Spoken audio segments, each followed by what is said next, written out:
A millionaire invites a beggar to stay in his home and uncovers a secret that changes everything. Sarah clutched her ragged coat tightly around her as the biting evening wind swept through the bustling city streets. Her thin frame shivered under the cold, but it wasn't just the weather, life had been unkind to her. Each step she took was weighed down by the harsh reality of homelessness. Tonight, however, her ordeal was about to take an unexpected turn. The day had started like any other. Sarah wandered into a convenience store, hoping to find warmth and perhaps a small act of kindness. She had long mastered the art of blending into the background, but fate had other plans. A sharp voice cut through the air as the store owner accused her of stealing. Startled, Sarah protested, her voice cracking. "I didn't take anything," she pleaded, but her worn-out appearance painted a different picture in the minds of those watching. The sound of commotion drew Dr. Noah Carter's attention as he passed by. Noah, a psychologist known for his dedication to helping others, couldn't ignore the scene unfolding. Dressed impeccably in a tailored suit, his presence commanded attention as he entered the store. "What's going on here?" Noah asked, his calm but firm tone cutting through the chaos. The store owner pointed to Sarah. "Caught her red-handed. People like her don't belong here." Sarah's cheeks burned with humiliation as tears welled up in her eyes. She looked away, unable to meet Noah's gaze. Noah's instincts told him this wasn't what it seemed. "I'll cover whatever you think is missing," he said, reaching for his wallet. The store owner hesitated but eventually nodded. Sarah stared at Noah, bewildered by his intervention. As the tension subsided, Noah approached her gently. "You're coming with me," he said. His voice held no judgment, only kindness. The contrast between Sarah's life and Noah's world became evident as she stepped into his elegant home. The grand chandelier illuminated the polished floors, while portraits of serene landscapes adorned the walls. Yet, amidst the beauty, there was an undercurrent of tension. Elizabeth, Noah's mother-in-law, appeared in the doorway, her eyes narrowing as she took in Sarah's disheveled appearance. "Who is this?" Elizabeth's voice was sharp, laced with disdain. "She's someone who needs help," Noah replied, his tone steady but resolute. Elizabeth didn't bother hiding her disapproval. "You can't just bring strangers into this house, Noah. Especially someone like her." Sarah flinched at the words. She had heard variations of this judgment countless times, but somehow, it stung more coming from Elizabeth. "I won't be any trouble," Sarah said quietly, avoiding eye contact. Noah placed a reassuring hand on her shoulder. "You're not trouble, Sarah." Despite Noah's kindness, Sarah felt out of place in the opulent surroundings. She spent her days keeping to herself, careful not to disrupt the pristine order of the house. At night, as she lay on the soft guest bed, she grappled with an overwhelming mix of gratitude and unease. The disapproval from Elizabeth was relentless. Every glance, every subtle comment chipped away at Sarah's fragile sense of belonging. "You should reconsider this charity act, Noah," Elizabeth said one evening. "It's not your responsibility to fix everyone's problems." Noah's patience wore thin. "It's not about fixing anyone. It's about doing what's right." The tension became unbearable for Sarah. She approached Noah one morning, her voice hesitant. "I think it's best if I leave. I don't belong here." Noah shook his head. "You deserve a chance, Sarah. Don't let anyone make you feel otherwise." Realizing the need for a more supportive environment, Noah reached out to a trusted friend, Karen, who lived in a quieter part of town. Karen agreed to let Sarah stay with her family temporarily. The new setting offered some relief, but Sarah still carried the weight of her insecurities. Karen's family was polite but distant, and Sarah often felt like an outsider. Noah visited frequently, bringing small tokens of encouragement, a book, a warm meal, or simply his reassuring presence.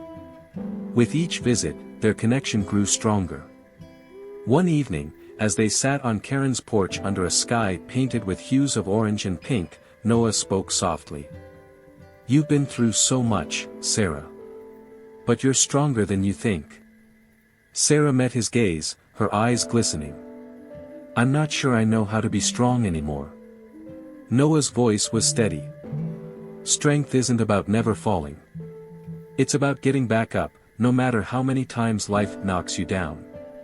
In that moment, Sarah felt something she hadn't experienced in years, a glimmer of hope. Sarah had begun to settle into a rhythm in her new environment, but her heart remained a battleground of gratitude and fear. The kindness Noah showed her felt genuine, yet she couldn't shake the nagging voice reminding her that nothing in life came without cost. Her past had taught her that trust was a luxury she couldn't afford. Noah, however, was patient. His visits continued, and each conversation peeled back another layer of Sarah's defenses. He listened when she hesitated to speak, offered comfort when she recoiled from her memories, and encouraged her to believe in her own worth. But life had a cruel way of testing fragile hope. One evening, Karen's family was hosting a neighborhood gathering. Encouraged by Noah to join, Sarah reluctantly stepped into the crowded living room, her heart pounding. The warm laughter and the clinking of glasses were a stark contrast to the isolating silence she had grown accustomed to. In the corner, she spotted an old acquaintance, Derek, a fellow survivor from her years on the streets. He greeted her with a broad smile and a casual, "Long time no see." The familiarity was a lifeline, and against her better judgment, Sarah accepted his invitation to a small party later that night. When Noah heard about her plans, a rare edge crept into his usually calm voice. "Sarah, do you really think it's a good idea? You've come so far, don't risk it by getting involved with people from your past." Her temper flared for the first time. "You don't get to decide who I see or what I do, Noah. I'm not a project you can control." Noah's frustration spilled over. "I'm not trying to control you, Sarah. I'm trying to protect you. Do you know how much it scares me to think of something happening to you?" Sarah froze, stunned by the intensity in his voice. Realizing what he had revealed, Noah took a deep breath. "I care about you, Sarah. More than I should, maybe. But I can't just stand by and watch you throw everything away." The room seemed to shrink around her as Sarah processed his words. Her own feelings for Noah had grown, but admitting them meant opening herself up to vulnerability, and she wasn't sure she could survive another betrayal. Despite her reservations, Sarah attended the party. The dimly lit room buzzed with chatter and the faint hum of music. Derek's friends were welcoming, but there was an undercurrent of tension Sarah couldn't ignore. She slipped away to the kitchen, seeking solitude, when she overheard snippets of a conversation. "You know that accident? The one with the couple on 5th? Turns out it was his car. The guy's loaded, but he got off clean." Her heart skipped a beat.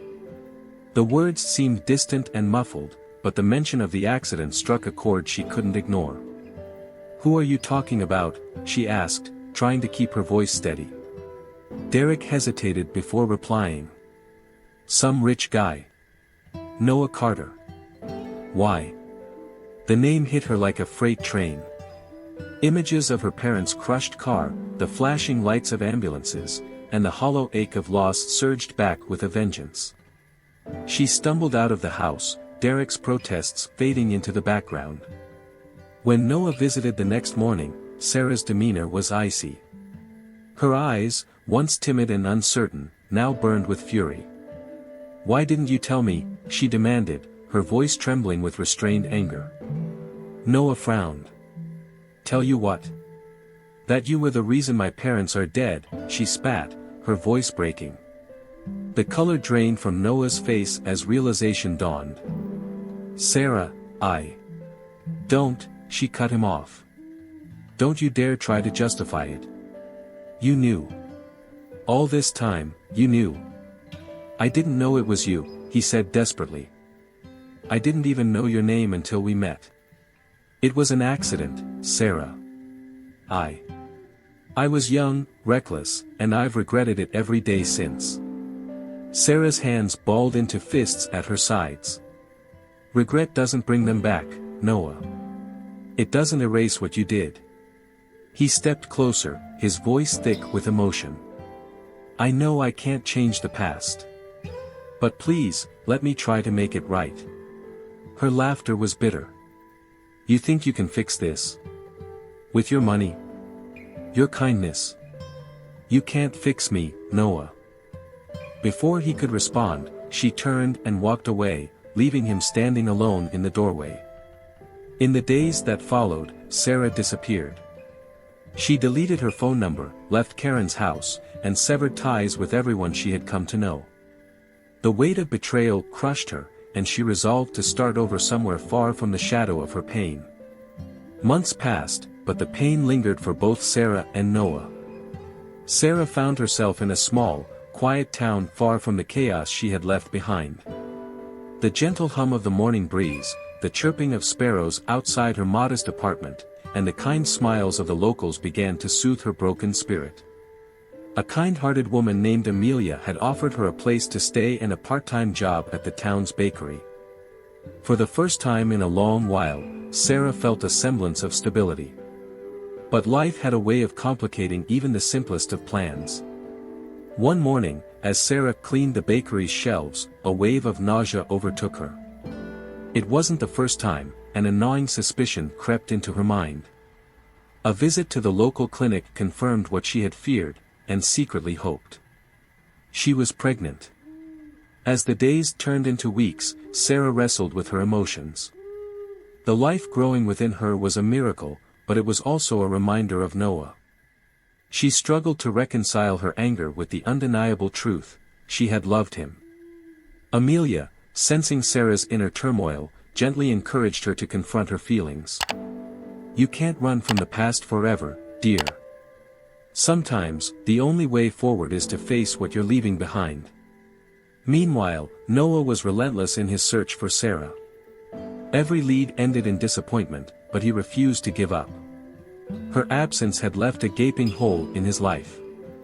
He knew he couldn't undo the pain he had caused, but he hoped he could at least prove to her that his remorse was genuine. Finally, through a chance encounter with one of Amelia's friends, Noah found Sarah's location. With a mixture of hope and trepidation, he traveled to the small town, unsure of the reception he would receive. When Noah walked into the bakery, Sarah froze. Her hands trembled as she placed a tray of cookies on the counter. Amelia, sensing the tension, quietly excused herself, leaving the two alone. You found me, Sarah said flatly, her voice betraying no emotion. I had to, Noah replied, his eyes searching hers for any sign of forgiveness. I couldn't let things end the way they did. Sarah's gaze hardened. What do you want, Noah? Another chance to fix what can't be fixed? No, he said softly. I want to take responsibility for everything. For what happened to your parents, for the way I hurt you. I know I can't erase the past, but I want to be here for you. For our child. Her breath hitched, and her eyes widened. How did you know? Noah smiled faintly. Amelia mentioned it when I asked if she knew where you were. Sarah, I'm not here to make excuses. I'm here because I want to support you, in whatever way you'll let me. It wasn't an easy decision, but Sarah allowed Noah back into her life, cautiously, tentatively. Over time, his actions began to align with his words. He attended every doctor's appointment, helped her set up a nursery, and patiently listened when she voiced her fears and doubts. Noah's unwavering commitment slowly chipped away at the walls Sarah had built around her heart. She saw the man he was trying to become, not perfect, but genuine in his desire to make amends. The birth of their son, Elijah, was a turning point. As Sarah cradled the tiny bundle in her arms, tears streamed down her face. Noah sat beside her, his eyes filled with awe and gratitude. I can't promise I'll ever forget, Sarah whispered, her voice trembling. But I'm learning to forgive. Noah reached out and gently took her hand. That's more than I could ever ask for. In the months that followed, Sarah and Noah began to rebuild their relationship. They moved to a small house on the outskirts of town, where they could start fresh as a family. Sarah found solace in motherhood, and Noah dedicated himself to being the best father and partner he could be. Amelia remained a close friend and confidant, offering wisdom and support as Sarah navigated her new life. Together, they created a community of love and resilience. Years later, as Sarah watched Elijah play in the garden, she reflected on the journey that had brought them to this moment. It hadn't been easy, but every struggle had led her to a place of peace and fulfillment. She turned to Noah, who was tending to a patch of flowers nearby, and smiled. "Thank you," she said softly. He looked up, surprised. "For what?" "For not giving up on us." Noah crossed the yard and wrapped his arms around her. "You're the reason I didn't. You and Elijah are everything to me." Their story was one of pain and loss, but also of healing and redemption. It was a testament to the power of love, perseverance, and the courage to forgive. Would you like to explore additional details or themes in this conclusion?